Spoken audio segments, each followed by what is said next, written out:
कहानी शुरू होती है और हम एक छोटी सी बोट को देखते हैं जिसमें कुछ लोग मौजूद हैं, साथ में उनका कैप्टन भी है जिसकी तबीयत थोड़ी नासाज है, जिसके कारण ये लोग उसे लेकर एक आइलैंड की ओर जाते हैं। लेकिन तभी इनके पास कुछ ब्रिटिश सिपाही आते जो कि उन पर गोलियां चलाने लगते हैं क्योंकि उन्हें लगा कि ये कोई घुसपैठिया है। लेकिन पास में आने पर वो उन्हें कुछ करते नहीं। लेकिन दो आदमी जो काफी अच्छे दोस्त थे उन्हें पूछताछ के लिए लेकर जाया जाता है, जहाँ एडम से पूछा जाता है कि वो कौन है, यहाँ क्या कर रहा है। तो उसने बताया कि उनके शिप के कैप्टन की तबीयत बहुत खराब है, जिसके कारण हमें यहाँ मदद के लिए आना पड़ा। इस बीच उनकी मुलाकात नेपोलियन नाम के आदमी से होती है जिसे उसकी पोस्ट से हटा दिया गया, लेकिन वो इनकी मदद करता है और कैप्टन के इलाज के लिए इंग्लिश ऑफिसर से बात करता है। इसके बाद नेपोलियन एडम को लेकर बाहर आता है। एक कोने में उसे कहता है कि वो उसकी बहादुरी से काफी इम्प्रेस है। उसने अपनी जान की बिना फिक्र किए अपने कैप्टन की जान बचाने की कोशिश करी। यहाँ नेपोलियन उसे एक लेटर देते हुए कहता है कि ये तुम्हें मिस्टर कैरोलियन तक पहुंचाना होगा, लेकिन हाँ, इसके बारे में किसी को कुछ पता नहीं चलना चाहिए, यहाँ तक कि तुम्हारे दोस्त को भी नहीं। लेकिन उसका दोस्त मॉन्टेनेगो उन दोनों को बात करते हुए देख लेता है, पर जब एडम कमरे में आता है तो वादे के मुताबिक अपने दोस्त को कुछ भी नहीं बताता, पर वो जानता है कि उसका दोस्त कुछ छुपा रहा है। इस बीच इन्हें पता लगा कि इनके कैप्टन अब इस दुनिया में नहीं रहे, इसीलिए सभी वापस चले जाते हैं वहां से। लेकिन जब एडम अपनी शिपिंग कंपनी में वापस आता है तो उसकी इस बहादुरी के किस्से हर ओर फैल चुके थे, जिसके कारण उसे प्रमोशन मिल जाता है, उसे कैप्टन का दर्जा दिया जाता है, जिसे पाकर वो बहुत ज्यादा खुश था। ये बात जाकर वो अपनी गर्लफ्रेंड मर्सिडीज को बताता है, जिसके बाद दोनों ही डिसाइड करते हैं कि वो शादी कर लेंगे। वहीं दूसरी ओर मोंटियागो को पता लगा कि उसका दोस्त शादी कर रहा है तो उसे बिल्कुल भी अच्छा नहीं लगता, क्योंकि तीनों बचपन से साथ में थे और दोस्त भी थे। उसी के चलते मोंटियागो मर्सिडीज को पसंद करता है, लेकिन उसे ये जानकर बुरा लगा कि अब वो कैप्टन बनने वाला है और दोनों शादी भी कर रहे हैं। इसीलिए उसने उस रात खूब दारू पी, फिर एक आदमी के पास गया जो कि उस शिप में काम किया करता है, और वो भी उसी की तरह ये नहीं चाहता कि एडम कैप्टन बने, बल्कि वो तो खुद ही कैप्टन बनना चाहता है। मतलब वो दोनों ही एक आदमी से जलते हैं। मोंटियागो नशे में था, जिसके कारण वो उसे क्या बोलता है वो खुद ही समझ नहीं पा रहा था। इसी का फायदा सामने वाला आदमी उठा लेता है। दरअसल यहाँ मोंटियागो ने कहा कि एडम उसका बचपन का दोस्त है, वो उसे सब कुछ बताता, लेकिन कुछ ऐसी चीजें हैं जो उसने छुपाई हुई है। जो सुनकर वो शख्स ने पूछा कि वो कौन सी चीज है। इतने में ये सीन यहीं कट होता है और पहुंचता है एडम के घर पर, जहां पर वो डिनर कर रहा है। लेकिन इतने में ही उसके पास कुछ इंग्लिश ऑफिसर आकर उसे मजिस्ट्रेट के पास जबरदस्ती लेकर जाते हैं, जहां मजिस्ट्रेट उसे पूछता क्या तुम्हें किसी ने कोई लेटर दिया है। अब ये सुनकर वो शौक था, लेकिन आखिर में उसने सच बता ही दिया, पर उसने ये भी बताया कि उस लेटर में क्या लिखा है वो उसे बिल्कुल भी नहीं पता। तो उससे देने को कहता है, और जब वो उस लेटर को खोलकर पढ़ता है तो हैरान हो जाता है, क्योंकि उसमें नेपोलियन ने उस आइलैंड के आसपास जितने भी सुरक्षा कवच थे उनकी जानकारी दी हुई थी। लेकिन मजिस्ट्रेट को पता था कि कोई उसे फंसाने की कोशिश कर रहा है, क्योंकि एडम का एक अच्छा रिकॉर्ड था, वो ऐसा नहीं करेगा। वो उसे यहाँ से जाने को कह देता है, पर जाने से पहले वो उसे पूछता है कि तुम्हें ये किसने दिया। तो एडम ने उस शख्स का नाम बताया, जो सुन मजिस्ट्रेट दंग रह गया। उसके तो हाव भाव भी बदल गए, इसीलिए सबसे पहले तो उसने उस लेटर को जलाया। फिर एडम से पूछा कि क्या उसने इस बारे में किसी को बताया है, उसके पास ये लेटर है। तो उसने कहा कि नहीं। तो मजिस्ट्रेट बोलता है कि ठीक है, तुम्हें मेरे लोग तुम्हारे घर पर छोड़ देंगे, और तुम्हें जो कुछ भी मैंने परेशानी दी है उसके लिए मैं माफी मांगता हूँ। इतना कहने के बाद वो एडम को भेज देता है, लेकिन कुछ ही देर में एडम को समझ आ गया कि वो उसे पकड़वाना चाह रहा है, इसीलिए वहां से भागकर अपने दोस्त के घर आता है और उसे सब कुछ बता देता है। कैसे उसे नेपोलियन ने एक लेटर दिया उसे किसी दोस्त को देने को, लेकिन उसे नहीं पता कि उस लेटर में लिखा था आइलैंड से भागने का प्लान। पर इस बारे में किसी ने मजिस्ट्रेट को बता दिया, जो कि मुझे जेल भेज रहा है, प्लीज मुझे बचा लो। पर यहाँ मोंटियागो अपने असली रूप में आ जाता है और बोलता है कि तुम इसी के हकदार हो। वो कोई और नहीं बल्कि मैं हूँ, जिसने उस लेटर के बारे में मजिस्ट्रेट को बताया था। अब ये सुन एडम के तो पैरों नीचे जमीन खिसक जाती है। उसे खुद का दोस्त ही ऐसा करेगा उसने कभी सोचा नहीं था, लेकिन उसने ऐसा क्यों किया, यही सवाल वो उससे करता है। और उसके दोस्त ने कहा कि वो उसकी भावनाओं को कभी समझ नहीं पाएगा। लेकिन अब एडम को भागना है, लेकिन वो तो उसे भागने नहीं देता। और इतने में वहां पर मजिस्ट्रेट के आदमी आते हैं और उसे पकड़ लेते हैं। पर जाते जाते भी एडम अपनी दोस्त की आंखों में देखता है, क्योंकि अभी भी उसे यकीन नहीं हो रहा है कि उसका दोस्त इतना खुदगर्ज हो जाएगा।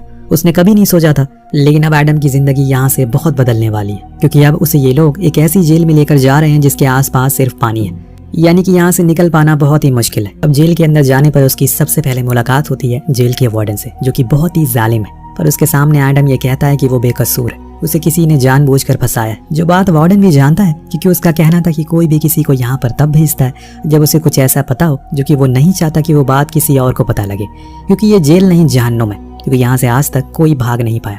यहाँ हम देखते हैं कि वार्डन अपने कैदी को एक साल याद दिलाने के लिए एक अलग ही तरीका अपनाता है, जिसमें वो उन्हें कोड़े मारता है ताकि उन्हें याद रहे कि आज 1 साल हो गया। ऐसा सेम वो एडम के साथ भी करता है, जिससे कि उसे बहुत ही तकलीफ होती है। पर अभी ये तो शुरुआत है। पर वहाँ एडम के पिता मजिस्ट्रेट के पास जाते हैं अपने बेटे की जान की भीख मांगने के लिए, लेकिन वो उनकी एक नहीं सुनता। उनके साथ मॉन्टियागो भी मौजूद था, जो मर्सिडीज को सहारा देता है। उसके इस अकेलेपन का फायदा उठाता है। तो वहीं जेल में अब धीरे धीरे करके समय बीत रहा है। एडम की शक्ल सूरत भी अब बदलने लगी है। उसके बाल बड़े हो गए हैं। सही से खाना पीना ना मिलने की वजह से शरीर कमजोर पड़ने लगा। पर उसे ये विश्वास है कि एक दिन आएगा जब ऊपर वाला उसे इंसाफ दिलाएगा, जिस बात को उसने दीवारों पर भी लिख दिया है। पर आज जब 1 साल बाद उसी जेल का दरवाजा खुला तो उसे लगा कि कोई उसे मिलने के लिए आए, लेकिन असल में वो वार्डन था जो उसके लिए कोड़े लेकर खड़ा था, क्योंकि आज पूरे 1 साल बीत गए हैं और इस चीज को वो याद दिलाने के लिए आया हुआ है। अब उसके जाने के बाद वो फिर से उसी 4 दीवारी में खुद के दिनों को गिनने लगता है। अगर अब उसे कोई मिलने भी आए तो उसे कभी पहचान नहीं पाएगा, क्योंकि वो एकदम बदल चुका है। तकरीबन 4 साल बाद आज उसे कुछ हलचल सुनाई दी, पर दरवाजे के उस पार से नहीं, बल्कि जमीन के नीचे से जिसे खोद कर एक बूढ़ा शख्स बाहर आता है, जो असल में इस झील से बाहर जाने के लिए सुरंग खोद रहा है। लेकिन उसे गलती से एक गलती हो गई, जिसके कारण वो रास्ता भूल गया और यहाँ उसके कमरे में पहुंच गया। वो उसे अपना नाम फिल्टर बताता है और कहता है कि वो इस जेल में 11 साल से कैद है, जिसमें से 5 साल उसने इस सुरंग को खोदने में लगा दिया। उस होल से आसमान दिखा सकते हो? तो एडम मान जाता है और फिर उसे अपने कंधे पर बैठाकर आसमान दिखाता है, जो देख फिल्टर ने कहा कि ये मैंने पिछले 11 साल में पहली बार देखा है। इसके लिए मैं शुक्रिया करता हूँ, लेकिन मैं तुम्हें अपना सल दिखाना चाहता हूँ। क्या तुम मेरे साथ आओगे? एडम को उस पर यकीन था, क्योंकि वो आदमी भी उसी की तरह सालों से अंधेरी कोठरी में कैद है। इसीलिए वो उसी सुरंग के जरिए उसके सेल में पहुंच गया, जो देख वो हैरान था कि इतने बूढ़े शख्स ने इतनी बड़ी सुरंग को खोद लिया और एक वो है जो बैठे हुए दिनों को गिन रहा है। लेकिन ये देखकर अब उसके अंदर अलग तरह का जोश आ गया है। तब फिल्टर ने उसे एक सौदा किया, अगर वो उसका साथ दे इस सुरंग को खोदने में तो वो उसे अपना सारा ज्ञान दे सकता है, जो उसे अपनी पूरी जिंदगी भर में बटोरा है। वो सब कुछ उसे सिखा देगा। अगर हम दोनों मिलकर ये काम करेंगे तो 5 साल की जगह 2.5 साल में ही हो सकता है, जिसके लिए वो मान गया। अब से दोनों ही काम पर लग गए, लेकिन उन्हें पता था कि दिन में 2 बार गार्ड आते हैं, इसीलिए वो उस टाइम अपने ही सेल में मौजूद रहते हैं ताकि उन्हें किसी भी प्रकार का कोई शक ना हो। और इसके बाद ये दोनों अपने काम में माहिर हो गए, और जो इनकी टॉयलेट करने वाली बाल्टी होती है वो उसी की मदद से वो सुरंग की खोदी हुई मिट्टी को बाहर फेंक देते थे, ताकि उन पर कोई भी शक ना करे। इस बीच फिल्टर एडम को कुछ अच्छी बातें भी सिखाया करता है, जिसे वो अच्छे से समझ रहा था। एक दिन खुदाई के दौरान एडम ने फिल्टर से उसकी जिंदगी के बारे में सवाल किया, तो उसने बताया कि वो पहले नेपोलियन आर्मी का सोल्जर था, लेकिन उस चीज को छोड़ने के बाद वो स्पार्टन नाम के मालदार आदमी का असिस्टेंट बन गया, जिसके पास बहुत पैसा था। लेकिन उसके मर जाने के बाद लोगों के बीच में एक अफवाह फैल गई कि उसने कहीं ढेर सारा खजाना छुपाया हुआ है, जो चीज सिर्फ उसके असिस्टेंट को ही पता है। इसीलिए उन्होंने इस जेल में मुझे भेज दिया। फिल्टर की सोल्जर वाली बात तो एडम को यकीन थी, लेकिन ये खजाने वाली बात पर उसे मनगढ़ंत लगती है, तो इस पर वो ज्यादा विश्वास नहीं करता और काम में लग जाता है। अब धीरे धीरे करके इन्हें 1.5 साल हो गया इस काम को करते हुए। इस दौरान एडम ने काफी कुछ लिखना और पढ़ना भी सीख लिया, जो कि फिल्टर ने उसे सिखाया था। लेकिन बस पढ़ना नहीं, बल्कि उसने तलवारबाजी भी उसे सिखाई, क्योंकि वो एक सैनिक रह चुका है। पर एक दिन ऐसे ही जब दोनों बैठे होते हैं तो फिल्टर ने उसे पूछा कि आखिर तुमने मजिस्ट्रेट को ऐसा क्या बता दिया कि उसके बाद उसने तुम्हें यहाँ भेज दिया? तो एडम बोला कि मैंने तो उसे बस उस आदमी का नाम बताया, जो था कैरोलियन। उसके बाद उसने उस लेटर को जला दिया। जो सुन फिल्टर ने कहा कि क्या तुम्हें नहीं पता कि मिस्टर कैरोलियन के बेटे क्या करते हैं? वो असल में एक मजिस्ट्रेट है। जी हाँ दोस्तों, वही मजिस्ट्रेट जो नहीं चाहता कि उसके बाप को देशद्रोही होने की सजा उसे मिले। इसीलिए उसने पहले उस लेटर को जलाया और फिर तुम्हें यहाँ भेज दिया, ताकि किसी को उसके पिता के कारनामे के बारे में ना पता लगे। अब ये सारी बातें सुनकर एडम तो और भी गुस्से में आ गया, क्योंकि किसी और की सजा अब वो खुद काट रहा है। इसीलिए उसके अंदर और जोश भर गया। उसे जल्दी से यहाँ से बाहर निकलना है और किसी भी हाल में बदला लेना है। लेकिन दोस्तों, एक दिन खुदाई के दौरान वो सुरंग ढहने लगती है, जिसमें फिल्टर फंस जाता है। उसके ऊपर कई सारे पत्थर गिरने लगते हैं, लेकिन एडम उसे जैसे तैसे करके बाहर लेकर आता है। पर अब उसके पास बहुत कम समय बचा है। उसने एडम को वो सच बता दिया जो उसने किसी को नहीं बताया। वो उसे एक पत्थर को हटाने को कहता है, जिसके अंदर एक नक्शा था, जो असल में उसी स्पार्टन के खजाने का था, जो उसे मोंटी क्रास्टो नाम के आइलैंड पर मिलेगा। जो देख एडम हैरान था, क्योंकि अभी तक उसे ये सब झूठ लग रहा था। पर वहाँ फिल्टर के पास बहुत ही कम समय बचा है। इसीलिए वो जाते हुए कहता है कि कभी भी कोई ऐसा काम दोबारा मत करना कि यहाँ पर तुम्हें वापस आना पड़े। दूसरी चीज, उस खजाने का इस्तेमाल किसी अच्छे काम के लिए करना। इतना कहकर वो अपना दम तोड़ देता है। जब कुछ देर बाद उसके सेल में खाना देने के लिए गार्ड आते हैं तो उसे फिल्टर की लाश दिखती है, तो वो जाकर वार्डन को इस बारे में बताते हैं।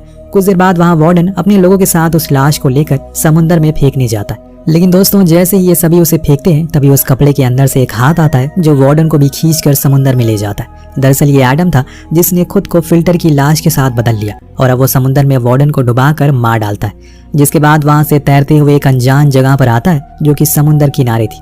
लेकिन अब वो जेल से बहुत दूर है, जो देख एडम बहुत ही ज्यादा खुश है, क्योंकि उसे अब अपनी आजादी महसूस हो रही है। वो वहीं नाचने लगता है, गाने लगता है, लेकिन तभी उसका सामना हो जाता है कुछ लुटेरों से जो अपने गद्दार साथी को इस आइलैंड पर सजा देने के लिए लाए थे। लेकिन जब उन्होंने एडम को देखा तो उसे एक सौदा किया, उसके और उनके गद्दार साथी के बीच में लड़ाई होगी जिसमें जो जीतेगा वो जिंदा रहेगा। अब एडम के पास इस चीज को मानने के अलावा कोई चारा भी नहीं था, इसीलिए अब लड़ाई शुरू होती है। तो शुरू में ही वो हुकूम को हरा देता है जो उस आदमी का नाम था, लेकिन वो उसे मारता नहीं बल्कि लीडर से कहता है कि अगर उसने इसे मार दिया तो ऐसा करके वो अपना एक होनहार लड़ाके को खो देगा। इसीलिए सरदार बेहतर होगा कि आप हम दोनों को ही अपने साथ ले जाएं, जिससे कि आपकी सेना और मजबूत हो जाएगी। अब सरदार को उसकी ये बात ठीक लगती है, इसीलिए उन दोनों को ही उसने रख लिया।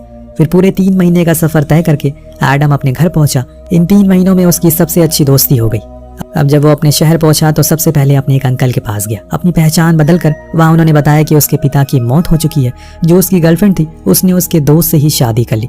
जो सुन एडम बहुत ही मायूस हो गया, क्योंकि ऐसा कुछ हो जाएगा उसके पीछे उसने कभी सोचा नहीं था। लेकिन इसके बाद वो अपने दोस्त हुकूम के साथ एक बोट से उसी आइलैंड पर जाता है जहां वो खजाना छुपा हुआ था, जो कि उसे उस नक्शे की मदद से मिल भी जाता है। लेकिन ये उसकी उम्मीद से कई गुना ज्यादा था। वो लोग कई बार इस जगह पर आते हैं और थोड़ा थोड़ा करके अपने साथ इस खजाने को वापस ले जाते हैं। अब एडम अपना बदला लेना चाहता है उन लोगों से जिन्होंने उसे धोखा दिया, उसकी जिंदगी बर्बाद कर दी, उसका प्यार, उसका परिवार उससे छीन लिया। इसके लिए उसने उसी पैसों से एक बड़ा सा पैलेस खरीदा और अपनी पूरी पहचान को बदल लिया। इस बीच उसे पता चला कि मर्सिडीज का एक बेटा भी है जो कि बाहर पढ़ता है, और इसीलिए उसने एक प्लान बनाया जिसमें वो एंथनी को पकड़वा देता है। फिर ऐसे ही एक्टिंग करता है जैसे वो उसे बचाने के लिए आया है, जिससे कि एंथनी उसे एक दोस्त समझे। और होता भी ऐसा ही है। वो उसे अपने घर पर इनवाइट करता है डिनर के लिए, लेकिन वहां भी उसे कोई पहचान नहीं पाता। लेकिन दोस्तों, एक शख्स था जिसने उसे पहचान लिया। वो कोई और नहीं बल्कि उसकी गर्लफ्रेंड मर्सिडीज थी, जो उसे अकेले में मिलती है और उसे घर भी जाती है। वहां उन्होंने रात साथ में बिताई।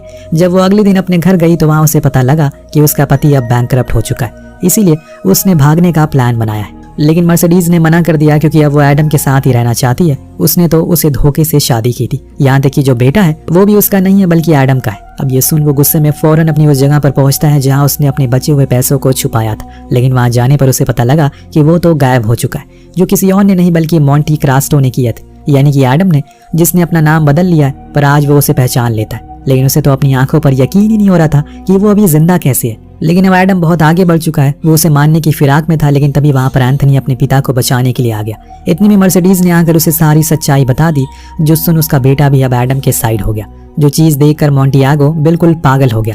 उसे समझ नहीं आ रहा है कि एक पल में कैसे वो अकेला पड़ गया, और इसे गुस्से में उसने उस पर गोली चला दी। पर वो गोली मर्सिडीज के कंधे पर लग गई, जिससे वो बहुत ही ज्यादा घायल हो गई। ये देखकर सभी लोग बहुत डर जाते हैं और ये देखकर मोंटियागो वहां से भागने लगता है। पर एडम उसे ऐसे जाने तो नहीं दे सकता।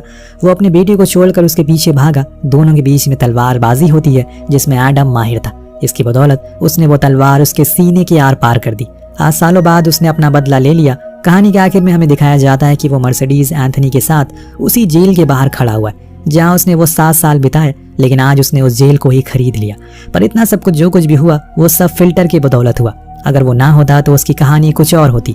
इसीलिए आज एडम उसे बहुत याद करता है, जिसके साथ इस कहानी का यहीं पर अंत होता है। वेल दोस्तों, इस पूरी जिंदगी में आपको कई ऐसे लोग मिलेंगे जो आपको धोखा देंगे, आपसे आगे निकलने की कोशिश करेंगे, आपसे जलेंगे। लेकिन आपको याद रखना है कि ईश्वर हमेशा आपके साथ है। आपको हार नहीं माननी है, क्योंकि ऊपर वाले के घर में देर है अंधेर नहीं। वेल कहानी कैसी लगी हमें कमेंट करके जरूर बताएगा। मिलते हैं अगली वीडियो।